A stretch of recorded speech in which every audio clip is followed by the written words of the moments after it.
Salut à tous ces frérots, j'espère que vous allez bien et que tout se passe pour le mieux de votre côté. On se retrouve aujourd'hui pour une nouvelle vidéo et bien sûr, on va continuer la série. On va continuer à parler un petit peu des clubs de Première Ligue parce que oui, le mercato en Première Ligue est légendaire, incroyable, stratosphérique, tout ce que vous voulez. Bien sûr, lors de ma première vidéo, j'ai parlé un petit peu d'Arsenal parce que selon moi, c'est un mercato ultra intéressant. Et aujourd'hui, on va se concentrer sur Liverpool, eux qui sont aussi en train de réaliser un mercato exceptionnel. Oui, ils ont perdu un joueur comme Trent Alexander-Arnold, mais ils ont clairement, parfaitement bien pallié son départ. Mais avant que la vidéo commence, merci à toutes les personnes qui vont prendre 5 minutes pour liker, commenter, partager et s'abonner. C'est grâce à vous que j'en suis là. Pour tous les anciens, vous savez comment je procède pendant chaque vidéo, mais pour tous les nouveaux, je vais vous expliquer un petit peu comment je vais procéder, ça va être ultra simple. Au début de la vidéo, on ira faire un point sur les arrivées, les départs, les renouvellements de contrats. Ensuite, on ira voir les informations parce que oui, ça a énormément bougé et c'est loin d'être terminé. Et à la fin de la vidéo, on fera un petit point sur l'effectif de Liverpool et je vous donnerai mon avis concernant l'effectif d'Arne Slot. Je sais que beaucoup de supporters de Liverpool étaient inquiets après le départ de Trent Alexander-Arnold au Real Madrid gratuitement. Mais franchement, la direction, le club travaille vraiment très bien. Ils ont pallié son départ parfaitement bien parce que oui, Jérémy Frimpong fait partie des meilleurs latéraux droitiers actuellement. Franchement, c'est un très bon joueur. Ils l'ont pas récupéré ultra cher parce que oui, ils ont fait sauter la clause qui était de 40 millions si je dis pas de bêtises. Franchement, Liverpool travaille très bien. Ils sont en train de réaliser un mercato stratosphérique et c'est loin d'être terminé. Déjà, on va faire le point un petit peu sur les joueurs qui sont arrivés, les joueurs qui sont partis. Franchement, tout se passe très bien. Même si oui, il y en a qui vont me dire Liverpool dépense énormément. Ils ont raison. Je crois que ça faisait un petit moment qu'ils n'avaient pas autant acheté de joueurs. Et franchement, ils ont remporté la Première Ligue la saison dernière. Les droits TV en Première Ligue sont énormissimes. C'est pas du tout comme la Ligue 1. C'est même, je crois, au-dessus de la Ligue des Champions. Donc oui, on ne s'en rend pas compte, mais ils ont quand même de l'argent. Ils ont remporté une Ligue des Champions. Ils ont totalement raison de renforcer leur effectif. On va déjà parler du gardien de Valence parce que oui, il ne faut pas l'oublier, la saison dernière, il était en prêt, Mamardashvili. C'est vraiment très fort, c'est un gardien très fort que j'ai suivi au quotidien, comme tout le monde le sait. Je suis supporter de Villarreal, donc le football dans la région de Valence, je le suis énormément. J'ai pas arrêté de vous le dire, j'aimais énormément le profil de Mosquera et c'est pareil pour Mamardashvili qui est vraiment un très bon gardien. Alisson commence à prendre de l'âge, même si oui, ça reste quand même un très grand gardien.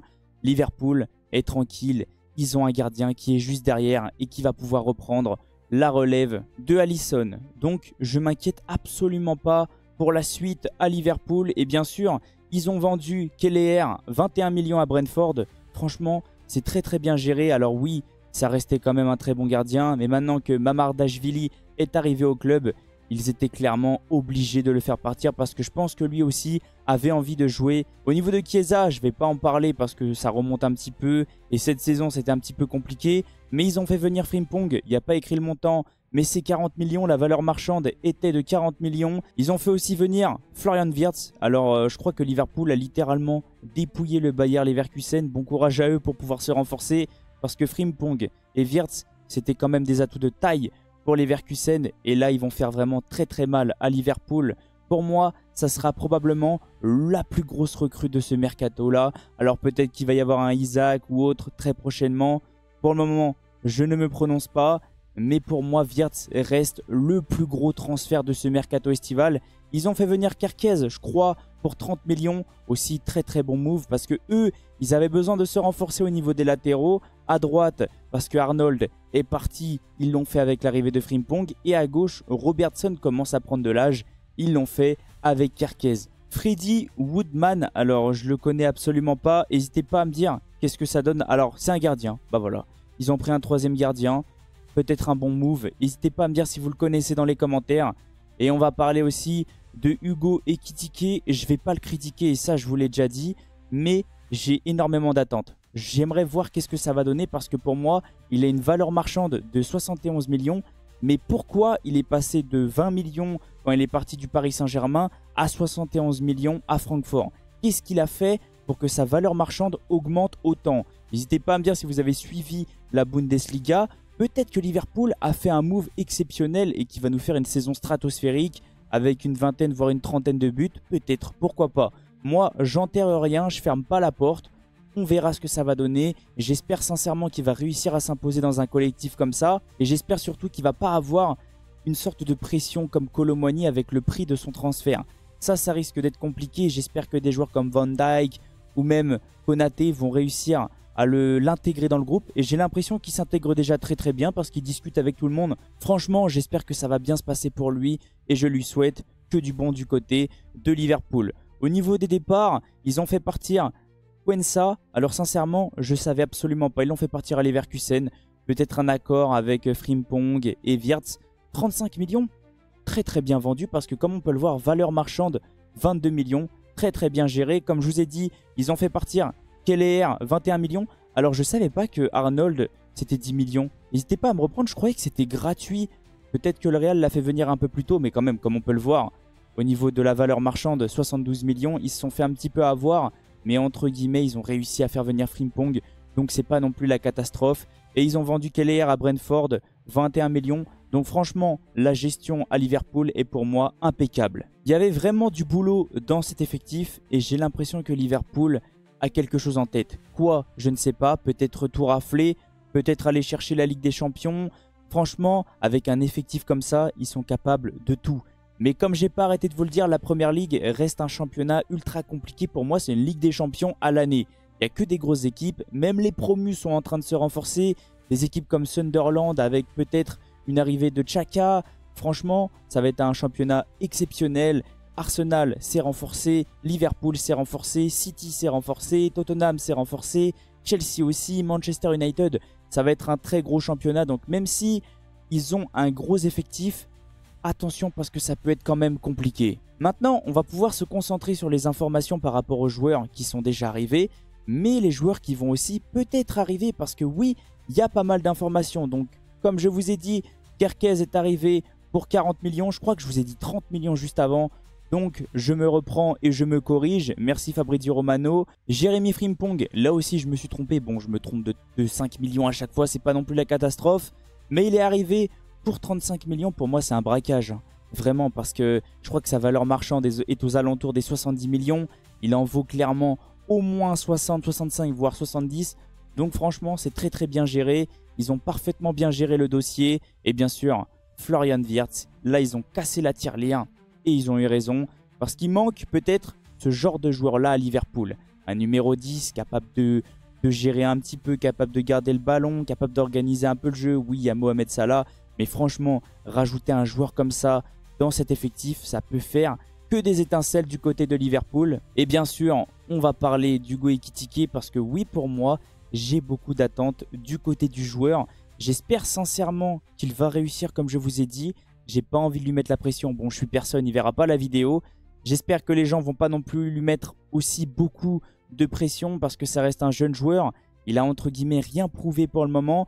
Mais je pense qu'il en est clairement capable. Je pense qu'il a le talent. On l'a vu à Reims, on l'a vu à Francfort, on l'a vu aussi au Paris Saint-Germain. Son passage au PSG un peu compliqué. Il est arrivé quand il y avait des stars, quand il y avait Messi, Neymar, Mbappé. Donc c'était compliqué pour lui de récupérer une place de titulaire. Mais là, pourquoi pas? Avec des joueurs comme Salah, Wirtz, peut-être Rodrigo, Isaac. Franchement, il y a de quoi faire. Il va recevoir pas mal de ballons. Et je pense qu'il va quand même marquer un petit peu de but. Même s'il y en a qui vont me dire, c'est très cher. Et je suis tout à fait d'accord avec vous parce que, comme on peut le voir d'après Fabrizio Romano, c'est 80 millions plus 10 de bonus, plus 5 de bonus. Donc oui, on atteint 95 millions.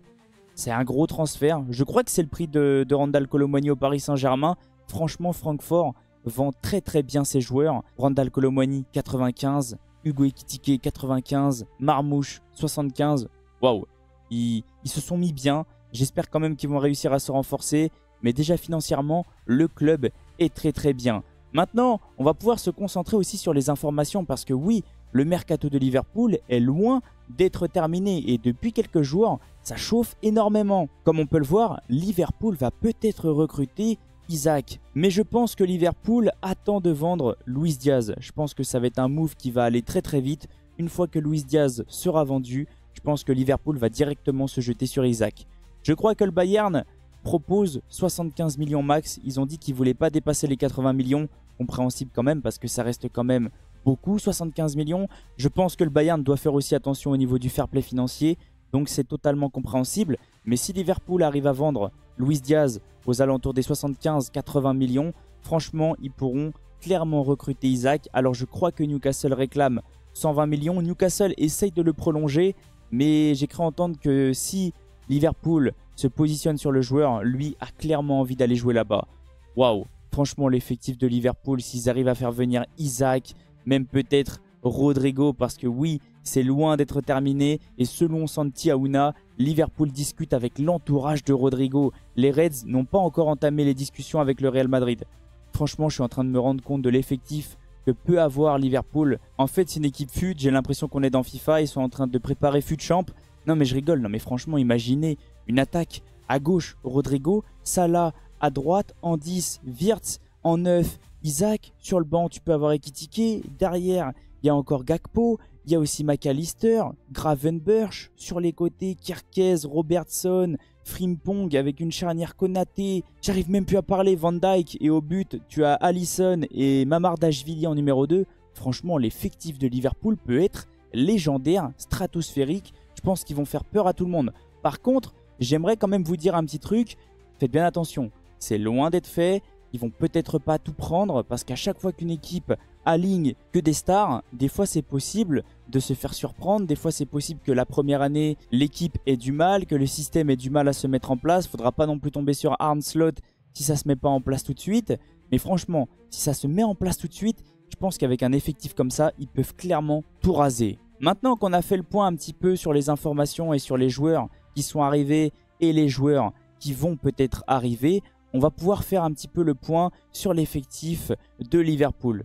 Au niveau des gardiens de but, il y a quand même de quoi faire. Et je pense que c'est pour ça que Kelleher est parti. Il y a Alisson, Mamardashvili en numéro 2, Woodman. Je crois que lui, bah voilà, c'est pour être troisième gardien. Je pense que ça, c'est un jeune qui joue avec l'équipe réserve ou avec les plus jeunes. Au niveau des défenseurs, il y a de quoi faire aussi. Bradley, c'est très très fort. Et lui, je crois qu'ils l'ont prolongé. Et franchement, ils ont eu totalement raison. Comme on peut le voir, valeur marchande, il est presque déjà à 40 millions alors qu'il a que 22 ans. Je pense que c'est vraiment un très bon joueur et qu'il va falloir qu'il le conserve. Au niveau des défenseurs centraux, comme on peut le voir, Gomez, Van Dijk, Konaté. À gauche, il y a encore de quoi faire. Ils ont Tsimikas, Robertson et Kerkez.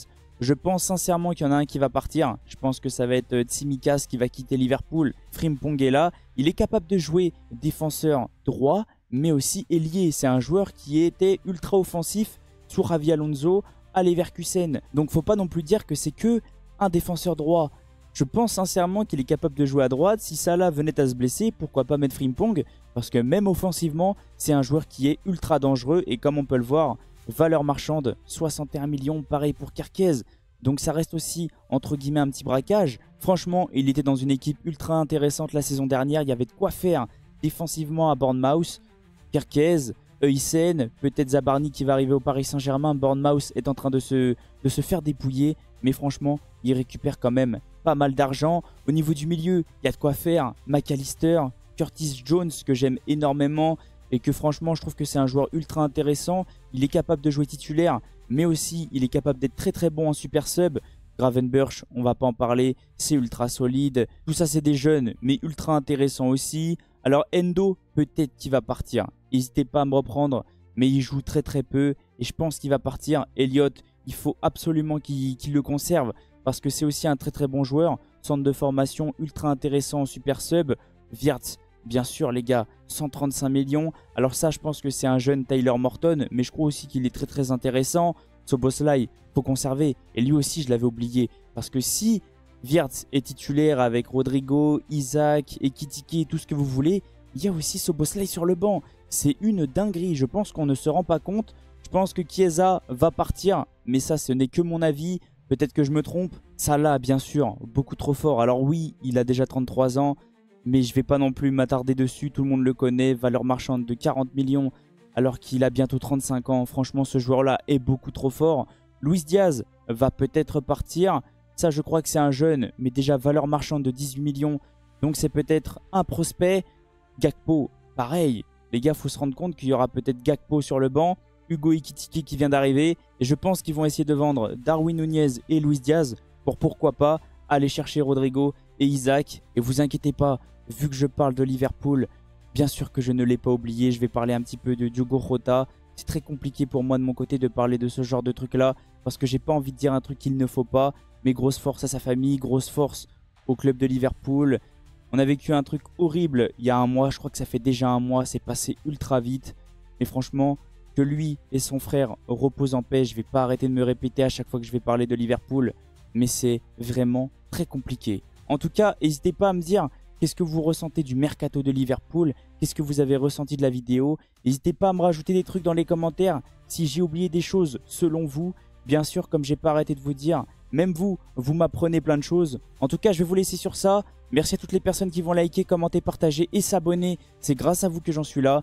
Et on se retrouve très prochainement, soit pour continuer la série, soit pour parler de l'actualité mercato.